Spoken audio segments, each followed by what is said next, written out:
This is Dolynny TV, ladies and gentlemen. Well, you know what? We got some Oilers news this fine Sunday afternoon. I was rolling out to go pick myself up a good old cup. No, I'm not sponsored. I could dream, but that said, I needed my tea this afternoon. Needed a good excuse to go warm up my vehicle after having it sit down here in the southern Alberta minus 30 deep freeze we had all this past week. And well, you know what? Thing fired up just dandy. Life was good. Life was good. But right before I left out the front door, I got the text that Mr. Matt Benning, to my unawareness, had been assigned on a conditioning stint to our friends, our family down there in Baco, down in Bakersfield, California. He's on an LTIR conditioning loan.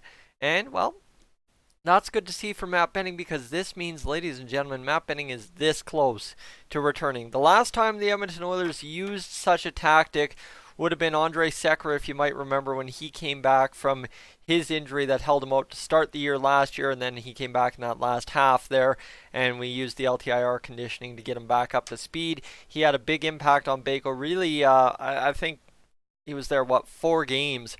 Or 4 or 5 games, and everybody within that organization, from everything we've seen, all the fans I've talked to, absolutely raved about the impact Andrej Sekera had on the Bakersfield Condors, who last year were a fantastic, unbelievable team. This year, not so much, but injuries have hampered that. So now the Oilers trying to get healthy, right? Matt Benning trying to get healthy, get back to game action.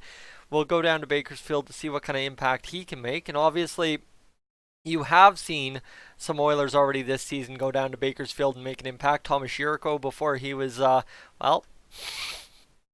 for the season due to, I believe, hip surgery. And then you've got, of course, Marcus Granlund going down there and making an impact. Gaetan Oss had a little bit of an impact. So did Sam Gagner. So we've had some guys go down to Bakersfield and make an impact this year. Now Matt Benning gets his turn. And the fun part is, it looks like it'll be a 4-game conditioning stint if all goes according to plan. That is the scary part. We'll talk about that in a second. But the Condors play 4 times, so they're literally stacking up the action in this time that the Oilers are out of the way. The Condors haven't played 4 games in a week since 3 weeks ago when they went the 29th, 31st, 3rd, 4th. And that was a Sunday through Saturday schedule. This is a Monday through Saturday. The Ontario Reign at a 3 p.m. start on January 20th. So that's an interesting start time. If somebody down in Bakersfield could tell me why Ontario's starting at 3 p.m. Is there some kind of holiday in the States that I'm missing? There probably is. Now, $5 margaritas and $2 sodas. Oh man, why couldn't we get that up here at Rogers Place? Let me tell you though, $5 margarita still going to cost you just about $7 all in Canada, US to Canada equivalency. So really, you know what, it would still be a deal. It'd still be a heck of a deal. Let's be honest. I'm trying to be sarcastic, but let's be honest, it would still be a heck of a deal at Rogers Place. That said, they play the San Jose Barracuda 6:30 p.m. on Wednesday at home. Then they go on the road to 6:05 starts. Like, let me tell you, that's the fun part about the AHL. You get all these weird wonky start times. 6:05 start times for the Tucson Roadrunners games in Arizona. So there you go. That's what you need to know. Matt Benning down there on that conditioning stint will face Ontario. He'll face San Jose, and he'll face Tucson in three different teams, 4 matchups over the course of a week. That then gets him into the lineup. He'll have probably the 27th, 28th off, probably join the Oilers for practice on the 28th or 27th, and then get back to work on the 29th against the Calgary Flames. Now, that's the best case scenario here, and this is why I'm kind of a little bit weary about the best case scenario, is the simple fact, back-to-back head injuries that close together, concussions, whatever you want to kind of say held this situation up as long as it did. Matt Benning, you need to be careful. I've already discussed this once before, is you don't want to have something go wrong in the ramp up to game action, and then all of a sudden he's out even longer. And we've seen that happen time to time with the Oilers organization. They haven't been as careful as possible, and then all of a sudden the guy's out of action for a week, 3 weeks longer than he needs to be. But as far as things have gone, right, is Dave Tippett probably start of the month. I feel like it was start of the month, said we won't see Matt Benning until probably the end of the month against Calgary, St. Louis, somewhere in there after the All-Star break is what he said. So here you go. This is pretty much exactly to plan, right? Is at some point you had to get Matt Benning some game action, and it's nice to see that we have this beautiful option. This is the beautiful option of having a farm club, is being able to sit there and say, okay, go on this conditioning stint. Go there 4 games. We're not playing this week, so you're not missing anything. And that's the tough part, right? Is you look at it for an NHL pro who says, oh man, I have to go play AHL games to get up to speed and then come back and get up to speed in the NHL as well. This is essentially for Matt Benning to feel it out, game action, take those hits, take the physical contact, see how he feels, and by game 2 or 3, if anything is wrong, we'll know it first thing, and then the Oilers can adjust instead of all of a sudden throwing him into game action just without any prior warm-up on January 29th and then having something go wrong in Calgary, well, against Calgary and Edmonton, because that's a risky venture to bring a guy back into, let me tell you.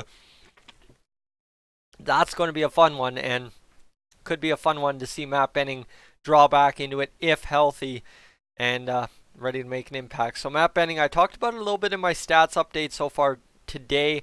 What you need to know about Benning, he has 5 assists, 24 games this season.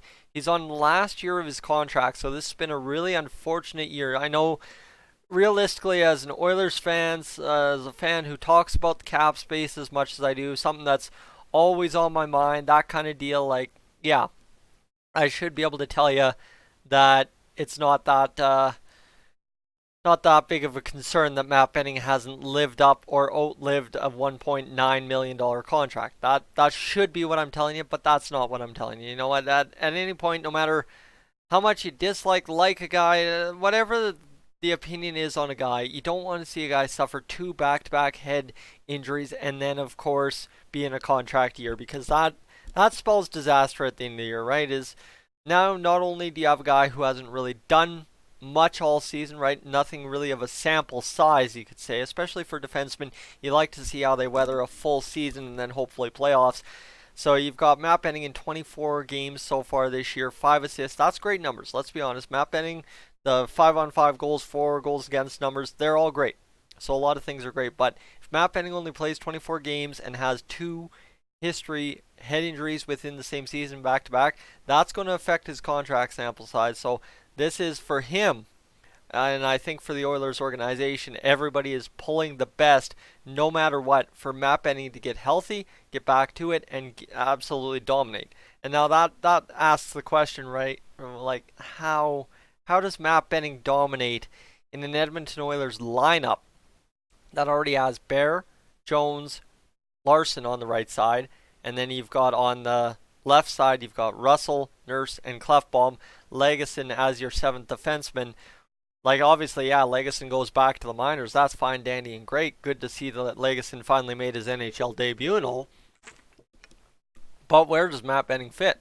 We've asked this question, and I think, without a doubt, he still fits well within your top 6. I know Caleb Jones, the guys on the overtime open line yesterday were talking about, like, I don't know, like, why is he having to focus on defense? Why can't he create anything offensively?